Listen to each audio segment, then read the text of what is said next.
very good evening to you. Thank you for choosing KUTV's news at 9. We have so much in store. Let's begin with the highlights.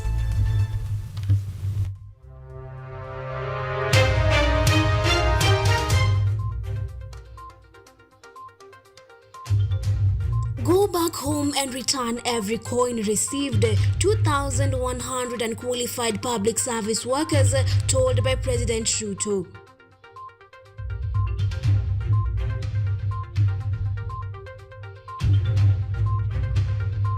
Teachers Union petitions the government to increase security in schools located in banditry-prone areas.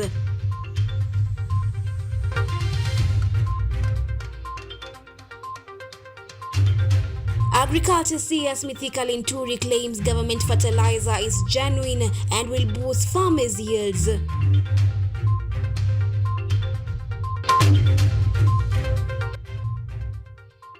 Larger percentage of successful recruits in Kenya Wildlife Service recruitment picked from the National Youth Service.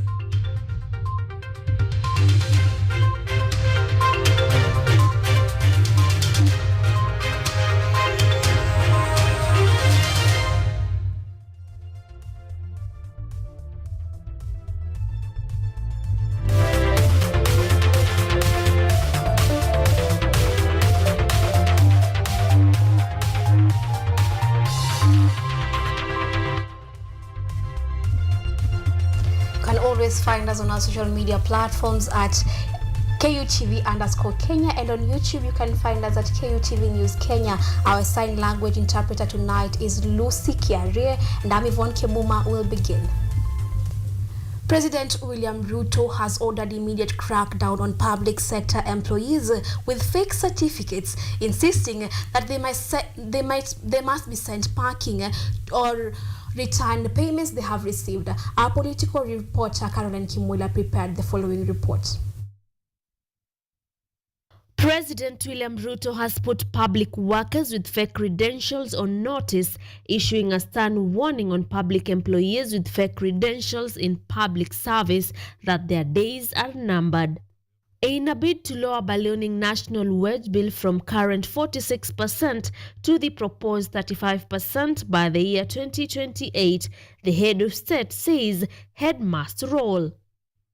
Those who have fake certificates working for government at any level, please surrender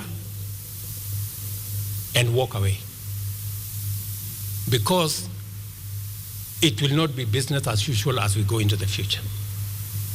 It is impunity of the highest level for any person to walk into a government office knowing very well that they have a fake certificate and actually get a job. While echoing Ruto's sentiment, the Deputy President Rigathi Gachagua said that it is about time the government deals with public workers with fake certificates to end the nightmare once and for all. If we make a decision to get rid of all the fellows and characters with fake certificates, probably we could knock 10,000 people from the wage bill and recover $1 billion or $2 billion. But Your Excellency, hiyo kibarua ni ngumu. Sijui utaanzia wapi kwa sababu sioni mtu mwingine akiwezana naye. Former Chief Justice David Maraga also said that leadership that understands its responsibilities in serving the people is another way to achieve the 35% reduction. We need political will. Political will at both levels of government to move quite a number of things. And with the His Excellency at the helm and in front, and the governors following suit, I can't see why we cannot achieve or get near achieving what we require to do. In its effort to balance national revenue and salary payments for public servants, the Salaries and Remuneration Commission, SRC, through its chairperson Lynn Mengich, has said that misappropriation of public resources is among the challenges hindering the achievement of the 35% salary reduction. Your Excellency, you requested that we add resolution number 10, but since it is this as delegates who passed that resolution, I'll ask them to give me the yes to add a resolution on fake certificates. Can we add that? So, Your Excellency, we shall add that resolution because that is what the delegates have all agreed. Government officials have been asked to focus on their duties of serving the people rather than seeking popularity. Caroline Kimwele for KUTV. Still on that bit, all ministries, state departments, corporations and agencies in the national government level will now be expected to refine their strategies to achieve a 35% wage bill by June 2028. This resolution, among others, were reached by the SRC chairperson Lynn Mengich at the Bomas of Kenya after a 3-day salaries and remuneration wage bill held at the Bomas of Kenya. So the first resolution is all ministries, departments and agencies, state corporations at the national government level to refine their strategies and action plans to achieve a wage bill to revenue ratio of 35% by June 2028.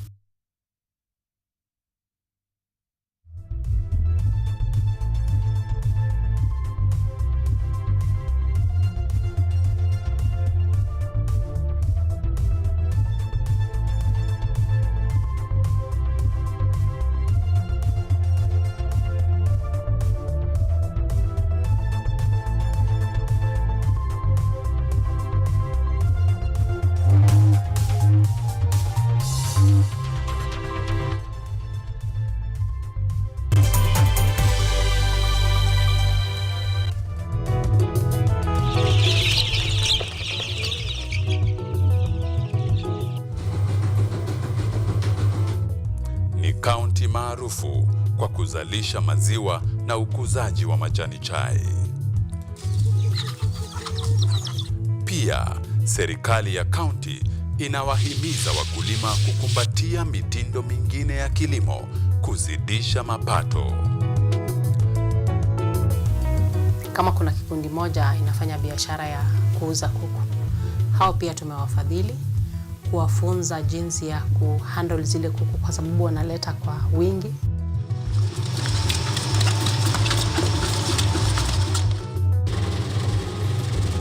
Haya yote tunakuletea katika Boresha Kilimo, toleo la kaunti ya Bomet. Kilimo ni nguzo kubwa kwa ujenzi wa taifa.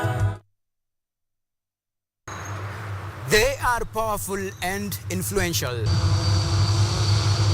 They make decisions in politics, education, finance, agriculture, health, sports, and all aspects of human life. But the impact of their decisions falls on you, the common citizen. KUTV Primetime News Thursday. We ask bold questions and pursue answers to the core to bring you closer to the story. We couldn't have it any other way. Join me, Auma Evans, as I raise matters of social concern to raise your voice from the background to the foreground. Every Thursday and Saturday at 9 p.m. only on KUTV.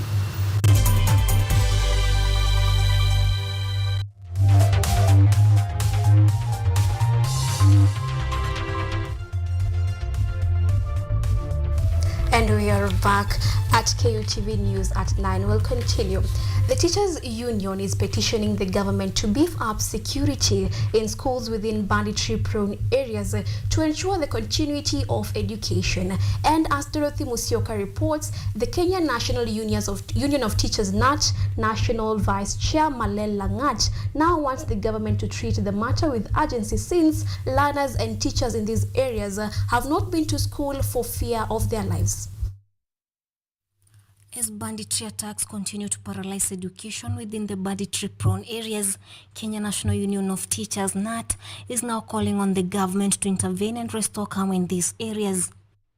NAT National Vice Chairman Malel Langat highlights that several schools in Samburu, Baringo, West Pokot, Elgeyo Marakwet and parts of Narok have been closed due to insecurity.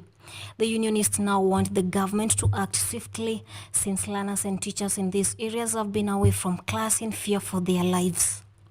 Before May, They should ensure that there is security in all our schools, and in particular in Samburu, West Pokot, Baringo, Elgeyo Marakwet, and some sections of Narok. We want to call upon the government to come in and ensure that those places become safe for both learners and also the teachers of Kenya.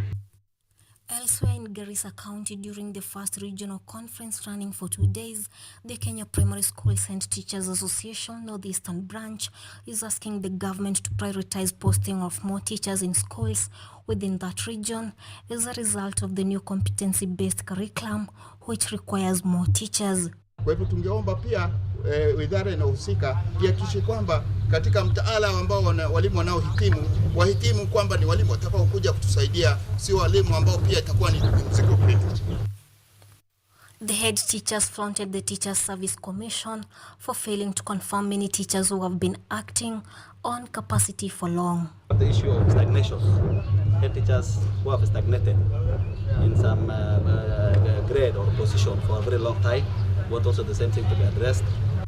This comes barely 2 weeks before the 2024 second term academic calendar resumes on 29th April. Dorothy Musyoka, KUTV. And in matters agriculture, Agriculture Cabinet Secretary Mithika Linturi has assured farmers that the fertilizer being distributed by the government is genuine, as he recommended its use by farmers. Speaking during a tour of Kilifi County at the National Cereals and Produce Board depot, Linturi also assured Kenyans that the government has started mitigation measures to better the cost of living.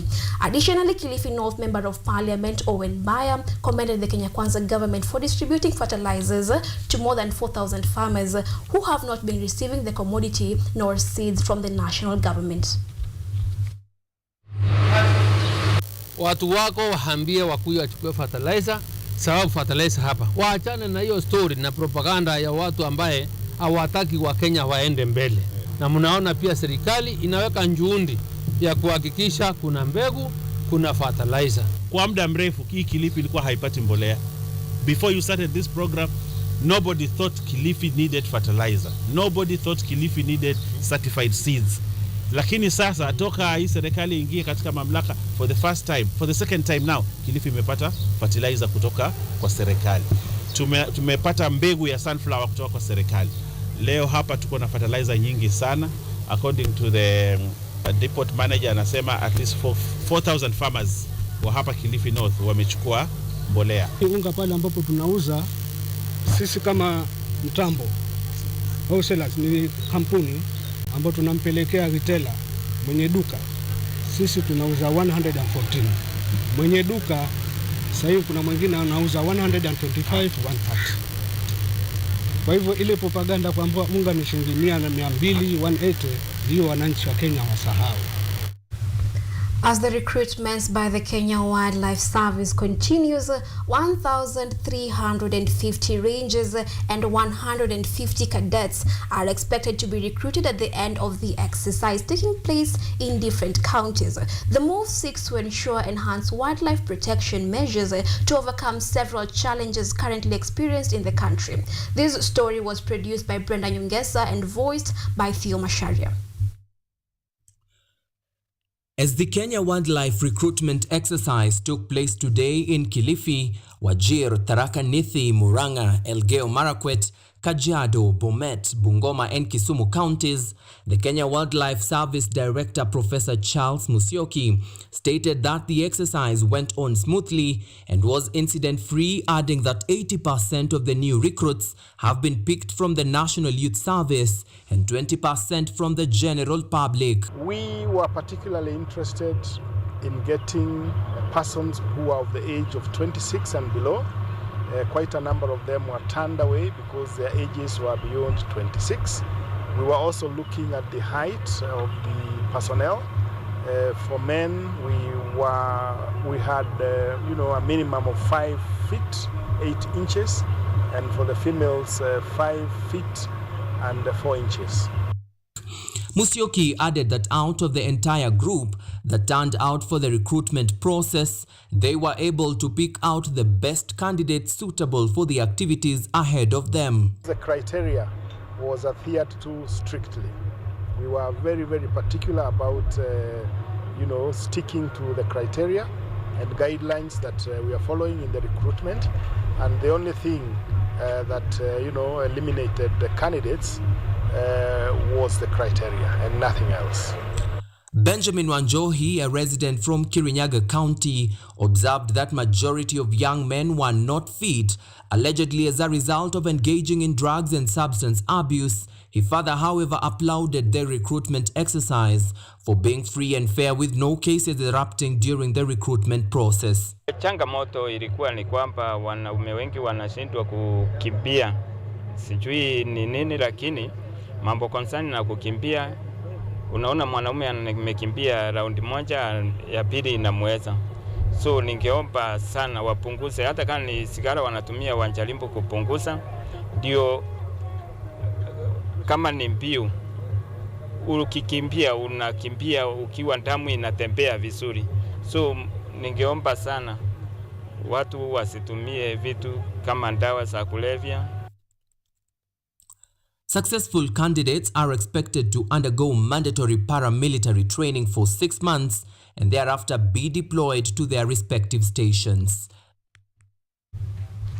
Kiambu Deputy Speaker and MCA for Hospital Ward John Njiru Njure was earlier today arraigned and charged before Thika Court for asking for a 100,000 shillings bribe from a private developer. Njiru, however, denied the charges and was released on bond worth 1 million shillings or alternatively 500,000 shillings in cash bail. Njiru was also ordered to deposit his passport at the court and not to interfere with any witnesses in the cases. The case will be mentioned on the 10th of May and heard on July the 17th. Count number 2, the offense of receiving a bribe contrary to section 6(1), A as read section 18(1) and 2 of the Bribery Act, number 47 of 2016. The particulars are that will be granted day of May 2023 at Community Hall in Thika Town within Kiambu County, being a person employed by a public body with Kiambu County Assembly as a member of County Assembly Hospital Ward, agreed to receive a financial advantage of Kenya shillings 130,000 from Anna Duta Waziro, with intent that in consequence would allow her to continue developing her plot through force. To that end, the accused is hereby admitted to a bond of Kenya shillings 1 million with one surety of a similar amount. In the alternative, accused may be released on a cash bail of Kenya shillings 500,000. And above that, I hereby order that the accused will deposit his passport in court until such a time that this case is determined, or unless the court orders otherwise. Gravel dealers and kiosk owners along the Nairobi-Mombasa highway in Syokimau, Mlolongo and Athi River are at a risk of eviction within the next 7 days. This is according to the Kenya National Highways Authority that says many accidents have been caused by ignorant Kenyans who do not obey traffic rules. Our very own Rahab Wanja produced this story that was voiced by Dorothy Musyoka. Traders who built gravel kiosk along Nairobi-Mombasa highway will be evacuated in the next 7 days, according to an eviction notice from the Kenya National Highways Authority, KENHA. The traders, according to KENHA, have been violating road safety laws. KENHA engineer Eunice Kiambi says the traders are violating road safety laws by building kiosks by the roadside, with their businesses also contributing to environmental pollution. Today we are here because as much as we understand you people need to earn a livelihood, we also want you to be safe. Okay? Tunataka mkuwe salama barabarani. Machakos County Staff Supervisor Lawrence Ngovi said gravel traders on the Mombasa highway in Syokimau have been responsible for environmental degradation. Kuanzia leo kesho na tumeongea na county na tumeongea na OSPD. Hiyo barabara kutoka Weybridge road yote ya transport ikanyanga lami inaonyeshwa namna hii. Traffic officers from national government, our enforcement officers kutoka county government, wote wanafanya mkono namna hii. Hakuna kusimama hapa. According to Kenham, after 7 days window period lapses, businesses along the road will be demolished if locals do not take the advised action. World leaders this week meet in France's capital Paris to attend an aid conference focused on raising over $2 billion for conflict-stricken Sudan.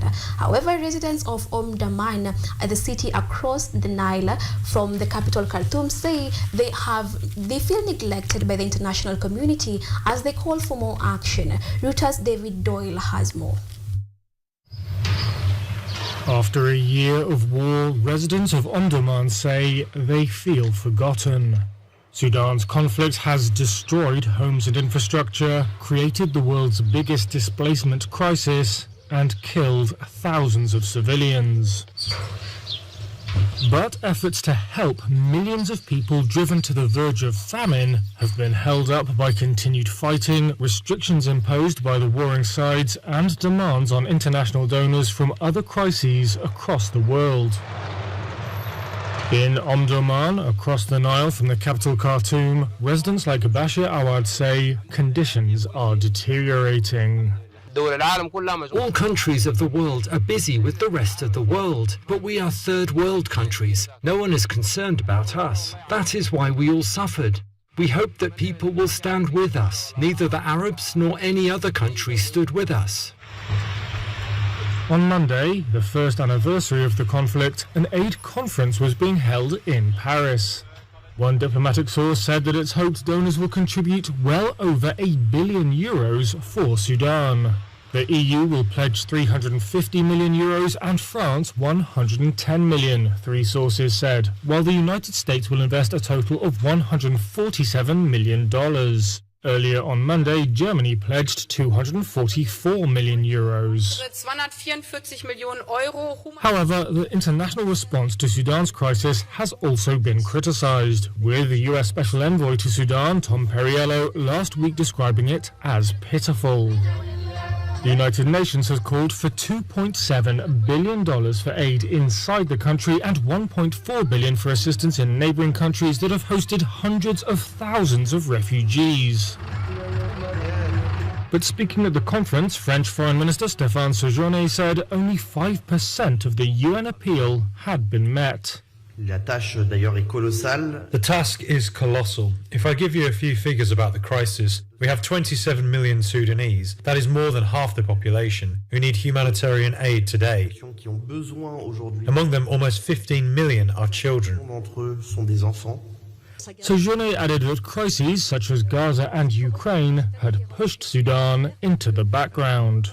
The World Health Organization said on Friday that the situation in Sudan could worsen in the coming months as the distribution of humanitarian aid and medical supplies remains restricted.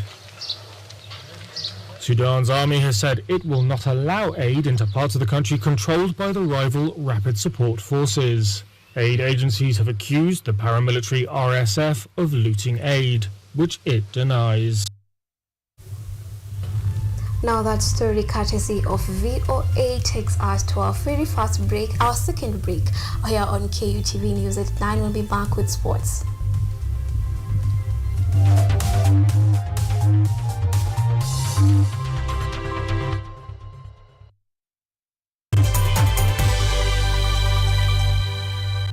From the hospital corridors, we bring you experts to discuss issues affecting your health, from diet to mental health. The familiar and the ignored are both put into perspective. We then dive into the environment and look at the effects of climate change and its solutions. Join me, Mutegi K. Martin, every Friday at 9 p.m. as we learn on how to better our health while taking care of our environment. Only on KUTV.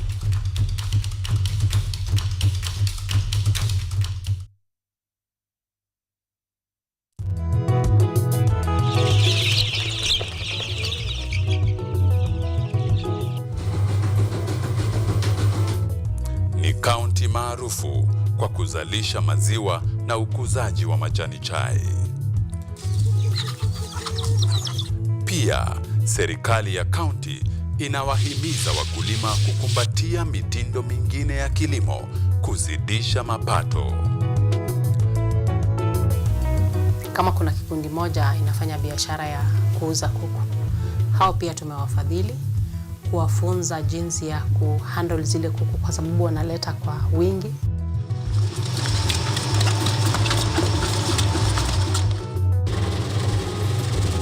Haya yote tunakuletea katika Boresha Kilimo, toleo la kaunti ya Bomet.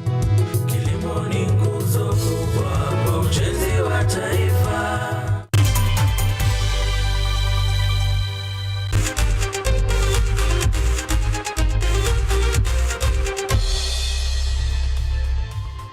Now in the sporting world, Kenya Ports Authority KPA booked a spot in the quarter-finals of the African Men's Volleyball Club Championships after beating Green Buffaloes Volleyball Club GBV from Zambia in the ongoing African Club Championships at the Cairo Stadium Indoor Arena. The Dockers outsmarted Zambian side in straight sets and is expected to win their Pool D match with a clash against DR Congo's Volleyball Club Garde Republicaine CGR. KPA will be eyeing their maiden African crown after finishing 6th in the previous edition.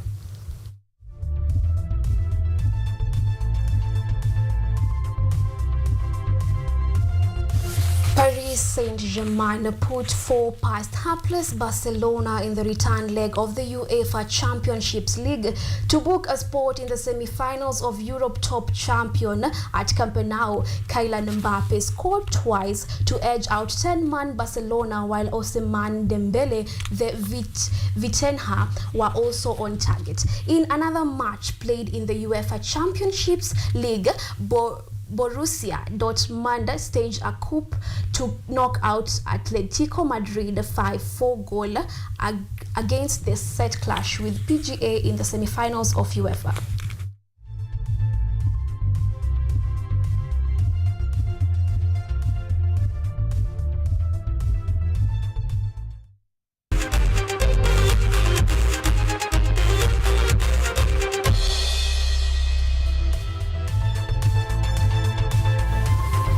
Now with that, we call it a night here at KUTV. Thank you for being with us here at KUTV's News at 9. I have been Yvonne Kemuma. Our sign language interpreter tonight was Lucy Kiari.